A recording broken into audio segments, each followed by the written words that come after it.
Hello student, हम next part में करेंगे वी नीड पार्लियामेंट की हमें क्यों ज़रूरत होती है।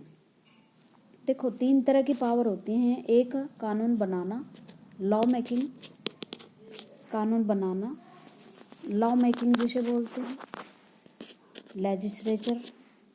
दूसरा है इम्प्लीमेंट करना उस लॉ को, और तीसरा है ये देखना कि जो कानून बनाया गया है क्या वो संविधान के अनुसार है या नहीं, जो लीगल तरीके से बनाया है कि नहीं, मतलब सही है या नहीं, संविधान के अनुसार है या नहीं।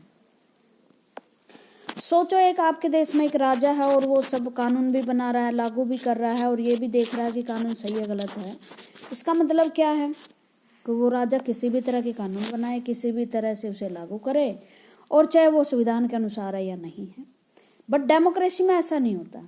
डेमोक्रेसी में पावर का डिस्ट्रीब्यूशन होता है, सेपरेशन ऑफ पावर जिसे बोलते हैं, और इस सेपरेशन ऑफ पावर के अनुसार एक अंग कानून बनाने का काम करता है जिसे हमारे यहाँ पार्लियामेंट बोलते हैं। वैसे इसका नाम जो है लेजिस्लेचर रखा गया, ठीक है।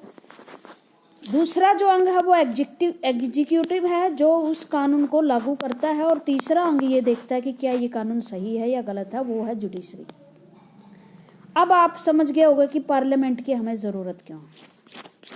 एक तो हमें कानून बनाना इसलिए ज़रूरत है, दूसरी जो गवर्नमेंट है, मान लो जुडिशरी और एग्जीक्यूटिव सही काम नहीं कर रहे, तो हमारे देश के संविधान में एक बैलेंस ऑफ पावर है, check and balance. Check and balance के अनुसार क्या है, चेक मैंने प्रतिबंध लगाना। मान लो एग्जीक्यूटिव आपका सही ढंग से काम नहीं कर रही, तो क्या वो ये है कि कुछ भी करे, कोई रोक टोक नहीं है? नहीं। एग्जीक्यूटिव का मतलब होता है गवर्नमेंट।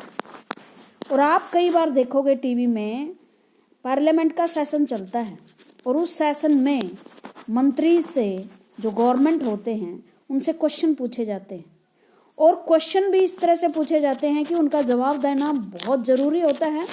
वो सारे देश में सुने जाते हैं क्वेश्चन, और उससे क्या होता है, पार्लियामेंट एग्जीक्यूटिव को कंट्रोल करती।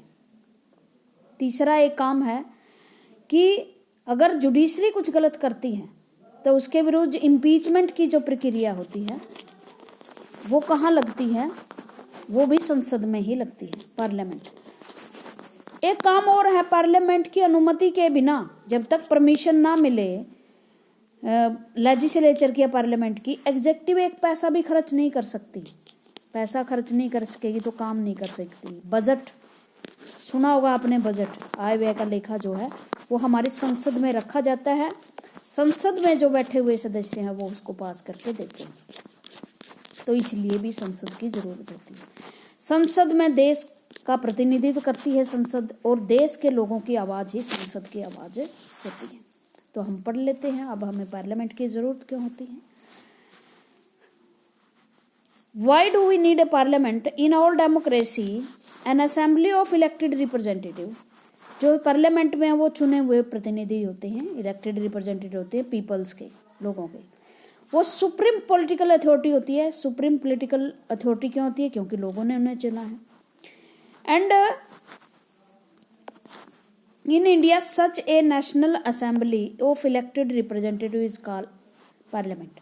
हमारे देश में ऐसी चुनी असेंबली को पार्लियामेंट कहते हैं। पार्लियामेंट शब्द जो है हमने ब्रिटेन से लिया है, ओके। कहीं कहीं जैसे नेपाल में उसे पंचायत बोलते हैं भाई, अमेरिका में उसे कांग्रेस बोलते हैं, तो अलग अलग नाम है। हमारे देश में उसका नाम क्या है? हमारे देश में उसका नाम पार्लियामेंट है। एट द स्टेट लेवल पे हमारे यहाँ पता है आपको, फेडरल सिस्टम है। फेडरल सिस्टम में 2 तरह की सरकारें होती हैं। एक यूनियन गवर्नमेंट होती है। यूनियन गवर्नमेंट जो है यूनियन के कानून बनाती है, और उसके कानून बनाने की जिम्मेदारी पार्लियामेंट है। आपको पता है राज्यों में भी इस तरह की पार्लियामेंट होती हैं, जैसे हरियाणा की, पंजाब की, लेकिन उसे पार्लियामेंट नहीं कहते, उन्हें लेजिस्लेटिव असेंबली कहते हैं।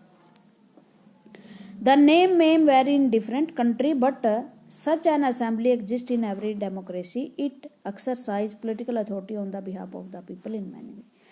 बहुत सारे कंट्रीज में इसका नाम भिन्न भिन्न है, और ये लोगों के बिहाफ पे काम करती है। तो ये क्या काम करती है ये देख लो। Parliament is a final authority.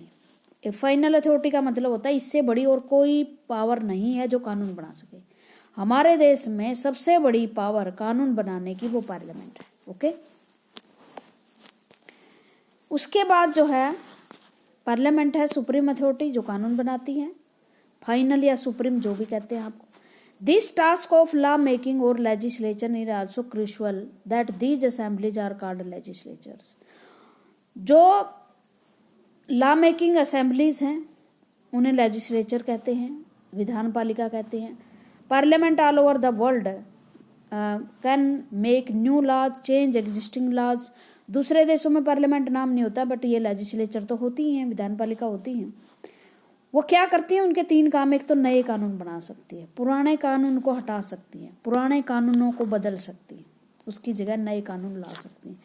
और हमारे देश में कानून बनाने का काम, कानून चेंज करने का काम, पुराने कानूनों को हटाने का काम क्या करती है, पार्लियामेंट करती है। Parliament all over the world exercise some control over these who run the government. मैंने बताया था ना कि एग्जीक्यूटिव जो गवर्नमेंट है उस पर कंट्रोल करती है पार्लियामेंट। जैसे भारत में क्वेश्चनिंग करती है, ठीक है, और क्वेश्चनिंग पार्लियामेंट में बैठ के डिस्कशन होते हैं, वाद विवाद होते हैं, जो डिसीजन सरकार लेती है। जैसे अभी किसान यूनियन का आंदोलन चल रहा है, जैसे ही सेशन बैठेगा जो पार्लियामेंट में बैठे हुए लोग हैं विपक्ष में, वो सरकार को कंट्रोल करते हैं ऐसे प्रश्न पूछ के। तीसरा है parliament control all the money. मैंने बताया था बजट, जब तक बजट संसद में पारित नहीं हो जाता ना, सरकार एक पैसा भी खर्च नहीं कर सकती। तो पार्लियामेंट मनी को कंट्रोल करती है। In most country the public money can be spent only when parliament sanction it. जब पार्लियामेंट परमिशन देती है ना, तभी कोई एग्जेक्टिव सरकार पैसे लगा सकती है, बिना इसकी परमिशन के बगैर नहीं। दूसरा, parliament is the highest form of the discussion and debate. Parliament किसी भी मुद्दे पर बहस करने की, डिस्कशन करने की, वाद विवाद करने का सबसे बड़ा फोरम है, सबसे बड़ा मंच है। वहीं बैठ के सरकार को इन्फॉर्म करना होता है देश को कि हम आपके लिए ये काम कर रहे हैं, हमने जुडिशरी में क्या रिफॉर्म्स लाए हैं, हम आपकी रेलवे लाइन कहाँ बिछा रहे हैं, हम जनता की समस्याएं हैं उसको दूर करने के लिए क्या कर रहे हैं, जैसे डिजीज फैली हुई है कोरोना वायरस, हम क्या कर रहे हैं उससे रिलेटेड। ये सब चीज़ें जवाब जो है वो लोकसभा में पूछे रोज पार्लियामेंट में पूछे जाते हैं, वही जवाब देना होता है गवर्नमेंट को, ठीक है। अब 2 हाउस हैं पार्लियामेंट, कैसे चलती है ये देख लो। देखो, अगर आपसे पूछें कि पार्लियामेंट में कौन कौन लोग शामिल हैं, तो आप कहोगे कि एक प्रेसिडेंट है, 2 हाउस है। बट आपसे पूछा जाए कि पार्लियामेंट में कितने हाउस हैं, तो 2 हैं, एक लोकसभा है और एक राज्यसभा है। लोकसभा सीधे सारे देश की जनता द्वारा चुने जाते हैं, राज्यसभा राज्यों की विधानसभाओं के सदस्यों के द्वारा चुने जाते हैं। इनका चुनाव आप गली मोहल्ले में नहीं देखते, ये राज्यों की विधानसभा, जैसे हरियाणा की विधानसभा में जो मेंबर बैठे हैं, एमएलए जिसे बोलते हैं, उनके द्वारा इनका चुनाव होता है। तो हम पढ़ लेते हैं इनके आयु, एज, क्या काम करते हैं ये। Since parliament play central role in the modern democracy, most large country divided the role and power of the parliament in 2 parts. तो पार्लियामेंट बड़ी बड़ी डेमोक्रेसी हैं, 2 हाउस ऑफ चैम्बर बना दिए जाते हैं। एक house usually directly elected by the people, एक हाउस उसमें ऐसा होता है जो डायरेक्टली लोगों द्वारा चुने जाते हैं, जैसे हमारे यहाँ लोकसभा। एक ऐसी पावर होती है, एक इसके पास रियल पावर होती है क्योंकि ये लोगों के द्वारा चुनी हुई संस्था होती है। Second house usually elected indirectly, लेकिन सेकंड जो हाउस है वो इनडायरेक्टली चुना जाता है, मतलब जनता द्वारा नहीं बल्कि जनता द्वारा चुने गए प्रतिनिधियों के द्वारा चुनी जाती है। हर देश ने अपने अपने हिसाब से इनकी फॉर्मेशन की हुई है भाई। हमारे यहाँ हमने राज्यसभा हाउस ब्रिटेन से तो ले लिया, वहाँ भी 2 हाउस हैं, बट ब्रिटेन में जो दूसरा हाउस है वो बिल्कुल कमजोर है, उसकी कोई पावर नहीं है। हमारे यहाँ राज्यसभा लोकसभा जितनी ही पावर रखती, ठीक है। और जो अमेरिका में तो जो सीनेट है जिसे राज्यसभा बोलते हैं, वो हाउस ऑफ पीपल से भी ज्यादा ताकतवर है। तो हर देश की पार्लियामेंट का एक अलग हिसाब है। तो कुछ लोग तो इनडायरेक्टली इलेक्ट किए जाते हैं, कुछ डायरेक्टली कुछ इनडायरेक्टली। हमारे देश में जो राज्यसभा के मेंबर हैं वो राज्यों की विधानसभाओं के मेंबर के द्वारा चुने जाते हैं। स्पेशल फंक्शन है, सबसे मेन काम है जो कानून बनाना। वो राज्यसभा का इन्होंने कहा है कि कुछ स्पेशल काम किए जाते हैं राज्यसभा के द्वारा। जैसे किसी देश में अगर फेडरल सिस्टम है, हमारे देश में फेडरल सिस्टम है, तो जो राज्यसभा वो राज्यों का काम देखती है। इसी तरह अमेरिका में भी राज्यों का काम देखती है, लेकिन ब्रिटेन में तो फेडरल सिस्टम ही नहीं है। वहाँ तो एक ही गवर्नमेंट है, एक ही गवर्नमेंट है, बस केंद्र सरकार गवर्नमेंट है वहाँ। फिर वो क्यों बनाई? क्योंकि वहाँ जो है वहाँ सोसाइटी कुलीनों की रही है, वहाँ बड़े बड़े लैंडलॉर्ड्स रहे हैं लोग, राजा महाराजा की फैमिली से रहे हैं, तो उनको लॉर्ड सभा में रखा जाता था। उनका नाम ही लॉर्ड सभा है भाई, लॉर्ड सभा। ठीक है, समझ में आ गया। उसके बाद जो है इन आवर कंट्री, हमारे देश में कंसिस्ट 2 हाउस। हमारे देश में भी 2 हाउस हैं, 2 हाउसेस हैं। काउंसिल ऑफ स्टेट्स राज्यसभा जो राज्यों का प्रतिनिधित्व करती है, और हाउस ऑफ पीपल लोकसभा जो लोगों का प्रतिनिधित्व करता है, और एक और है प्रेसिडेंट ऑफ इंडिया भी हमारे देश की संसद का पार्ट है। ओके, विच ऑफ द, उसके बाद है the president of India is a part of parliament although she is not a member of either house. वो किसी भी मेंबर का हाउस नहीं है, लेकिन वो पार्ट है parliament. That is why all allow law made in house come into force only after the receive assent of president. ये बात समझने की है। कानून बनते हैं दोनों हाउसेज की सहमति से। जब मेजोरिटी जो लोग हैं 50% ऑफ +1 की मेजोरिटी से कोई भी कानून बन जाता है, तो उससे में क्या होता है, उसमें प्रेसिडेंट की एसेंट जरूरी होती है। मतलब प्रेसिडेंट अगर स्वीकृति देता है किसी भी कानून बनने के बाद, इन 2 हाउस में पास होने के बाद, तभी कोई बिल जो है एक्चुअल में कानून बनता है, एक्ट बनता है। You have read about the Indian Parliament in earlier classes. From the chapter 3rd, you know how Lok Sabha election take place. तो लोकसभा और राज्यसभा 2, इनकी हम देखते हैं कि टोटल मेंबर कितने हैं। चलो टोटल मेंबर आप लिख लो। What is the total number of Rajya Sabha? Rajya Sabha की देख लेते हैं 245।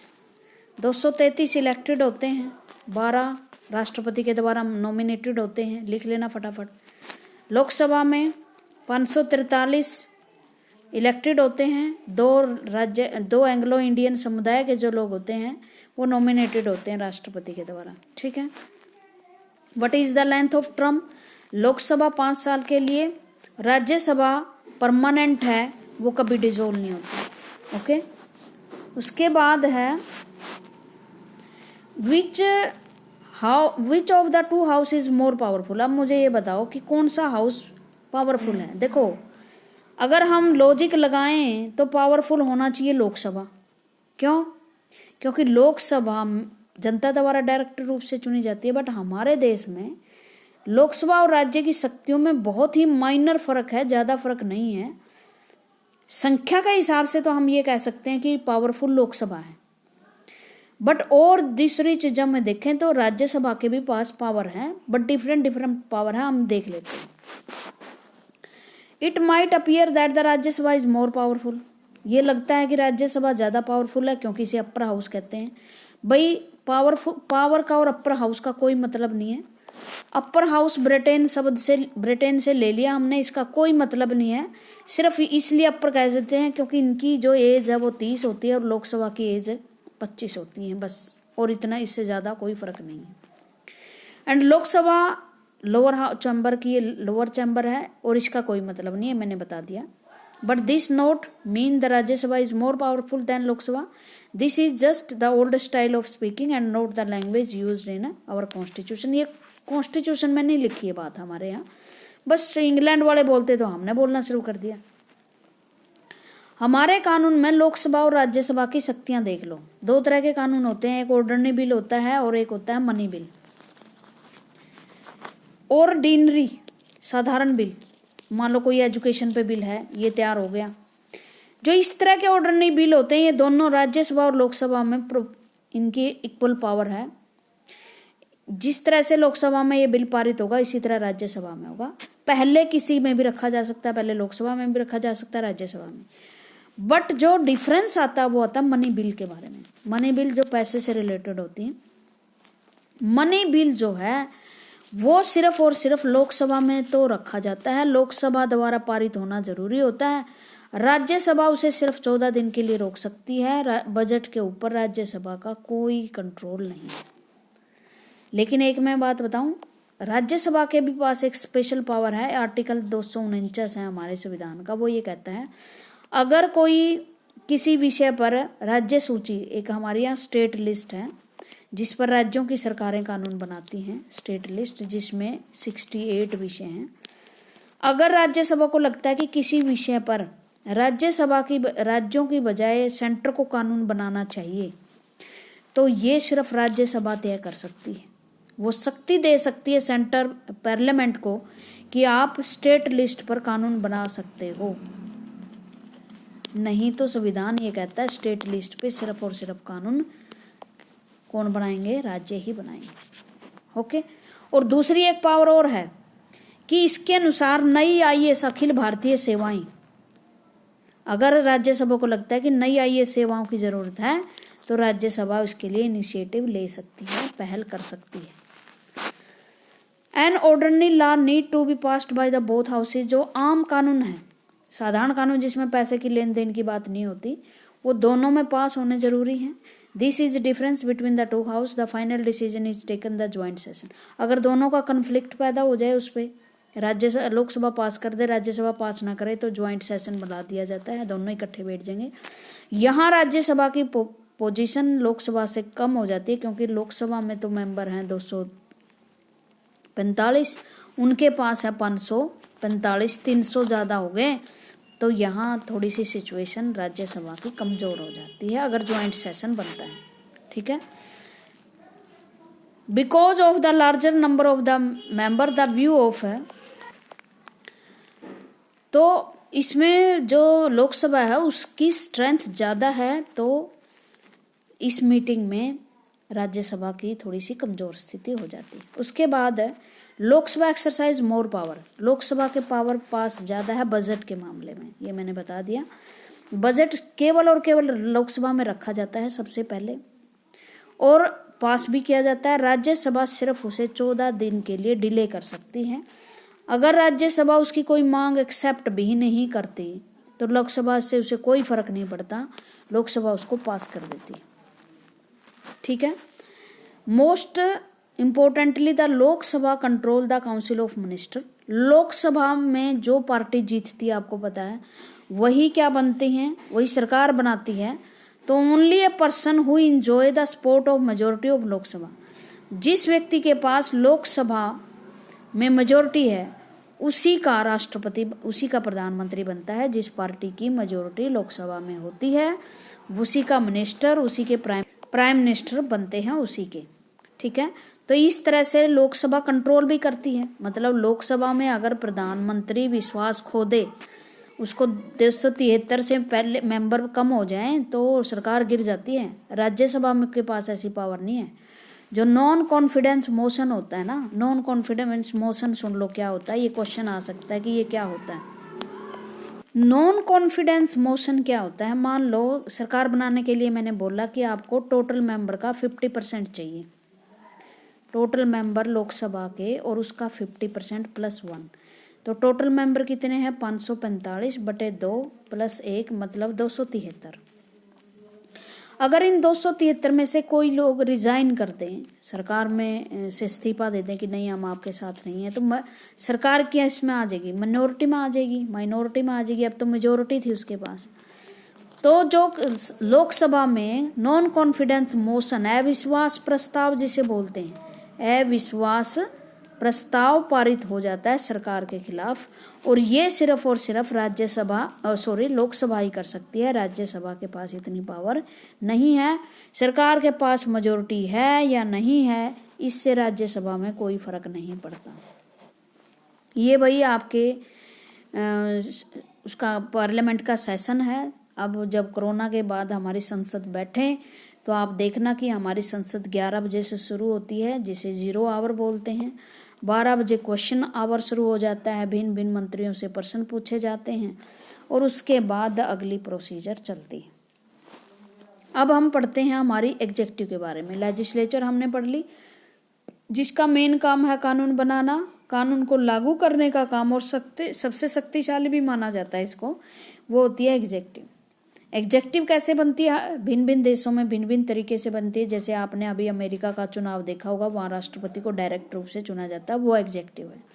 हमारे देश में लोकसभा का चुनाव होता है, जिस पार्टी को बहुमत मिलता है उसके प्राइम मिनिस्टर और मिनिस्टर मिलकर सरकार बनाते हैं।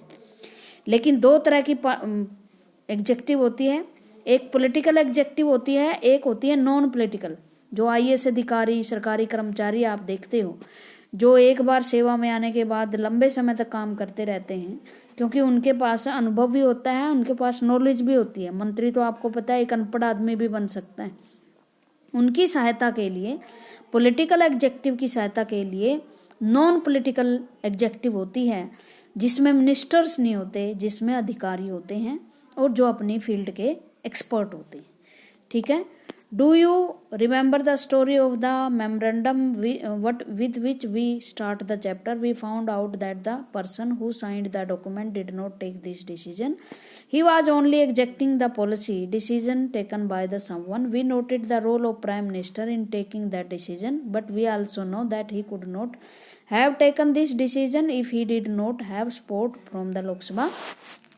In that sense, he was only executing the wishes of Parliament. आपने ये मेमो पढ़ा जिसमें एक सरकारी अधिकारी ने साइन किए हुए थे कि 27% आरक्षण मिलेगा, बट ये फैसला प्रधानमंत्री का था। प्रधानमंत्री भी फैसला नहीं ले सकता था अगर लोकसभा और राज्यसभा या पार्लियामेंट उसको सपोर्ट ना करती तो। ठीक है। Thus, at the different level of any government, we find functionary who take day-to-day decision, but not to exercise supreme power on behalf of the people. All these functionary are collectively known as an executive. भिन्न भिन्न functionaries हैं और उन function काम करने वाले लोग हैं, उनको हम एग्जेक्टिव कहते हैं। They are also called executive because they are in charge of execution. Execution का मतलब होता है किसी भी पॉलिसीज को कार्य रूप देना। पॉलिसीज को एग्जीक्यूट करते हैं मतलब पॉलिसीज को लागू करते हैं, काम इन्हीं के माध्यम से होता है। आपने देखा होगा कोई मंत्री सड़क का उद्घाटन कर रहा है, कोई पुल का उद्घाटन कर रहा है, कोई रेलवे ट्रैक का काम कर रहा है, तो ये काम किसके द्वारा करते हैं? सरकार के द्वारा किए जाते हैं। गवर्नमेंट का फेस होते हैं मंत्री और इनके द्वारा काम किया जाता है। ठीक है। तो पॉलिटिकल 2 तरह की मैंने एग्जेक्टिव बताई है। एक पॉलिटिकल, जो राजनेता होते हैं वो कुछ समय के लिए चुनकर आते हैं, इलेक्शन लड़के आते हैं, मंत्री बन जाते हैं।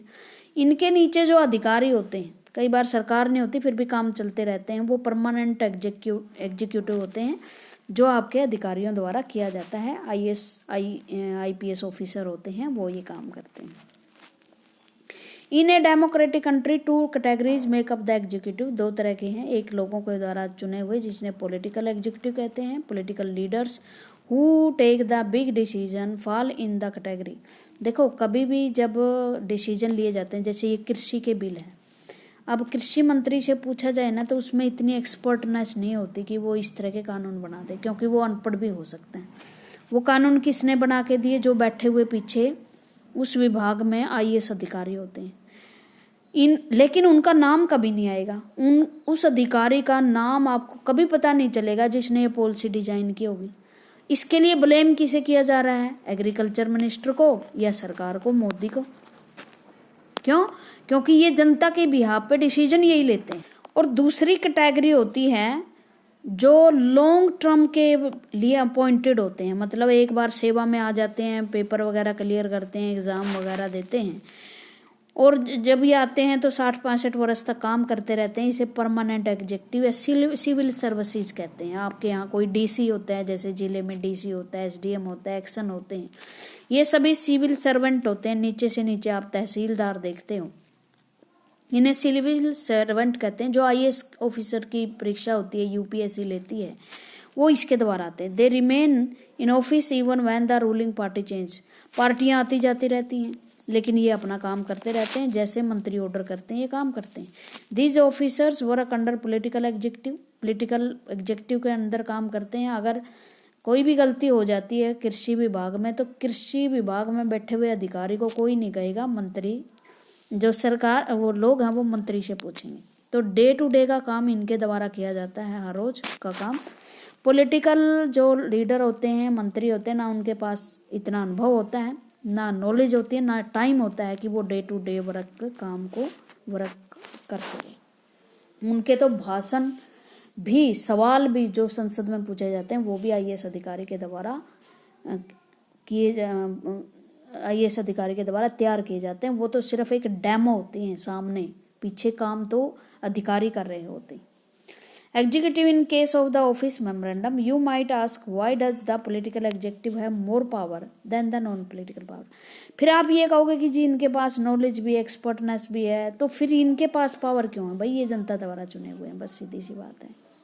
क्योंकि मिनिस्टर पावरफुल इसलिए हैं क्योंकि सिविल सर्वेंट अपने काम के लिए जनता को जवाब दे नहीं है, अकाउंटेबिलिटी उनकी नहीं है, उत्तरदायित्व नहीं है उनका, रिस्पॉन्सिबिलिटी नहीं है जनता को जवाब देना। ये काम किसका है? ये काम है नेताओं का, कि जो भी क्वेश्चन पूछे जाते हैं, जनता की सेवा करनी है, वो सारे काम मिनिस्टर्स के द्वारा किए जाते हैं, इसलिए उनके पास पावर ज़्यादा होती है। ठीक है भाई।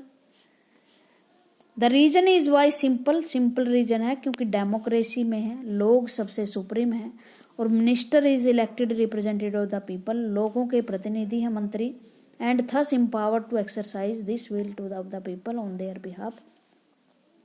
और जितने भी पावर दी है वो लोगों ने दी है उसे, उसके बाद वो लोगों को जवाब दे, आंसरेबल है। जितने भी परिणाम उसके डिसीजन के निकलेंगे, मिनिस्टर से सवाल करती है जनता, आईएएस अधिकारियों से नहीं, और इसलिए उनके पास पावर भी ज़्यादा होती है। आज के लिए इतना ही। Thank you very much.